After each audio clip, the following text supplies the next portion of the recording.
Kita akan beralih mengajak Anda ke wilayah Purwakarta. Ini karena kita melihat nasib nelayan saat ini di wilayah Purwakarta cukup memprihatinkan. Efek dari cuaca kah? Efek dari cuaca kah atau tidak? Kalau kita lihat di pemirsa gambar yang ada di layar kaca Anda saat ini, ada ribuan ikan yang mati di Waduk Jatiluhur.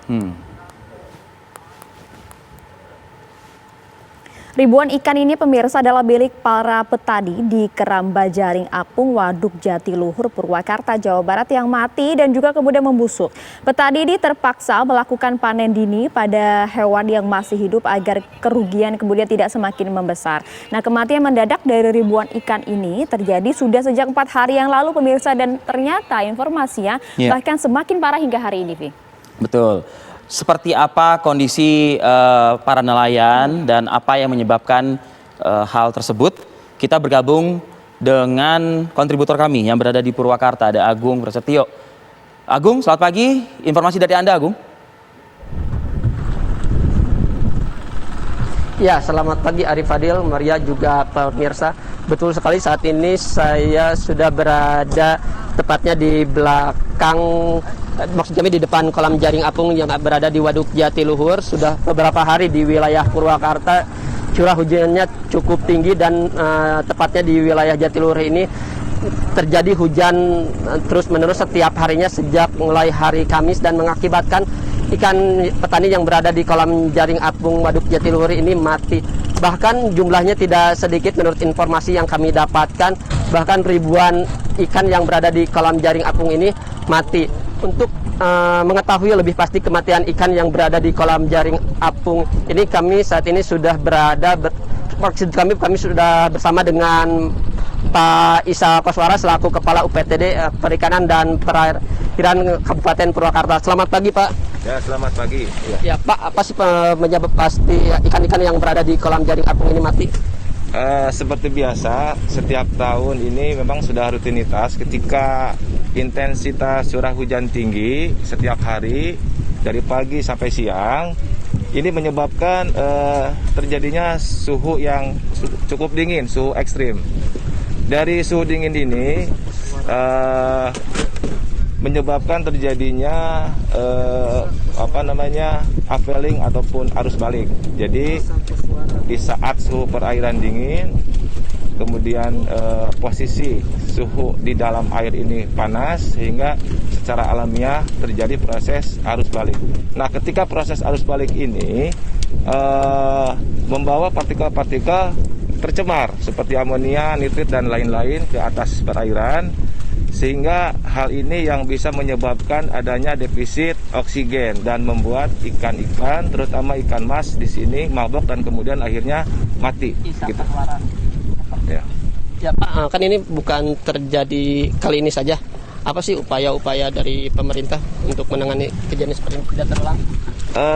Dari kami, dari pemerintah daerah khususnya Dinas Perikanan dan Peternakan, kami selalu membina para petani KJA agar bisa melaksanakan kegiatan budidaya secara baik dan ramah lingkungan. Kemudian juga perlu diperhatikan masalah padat tebar dalam proses budidaya ikan itu juga berpengaruh terhadap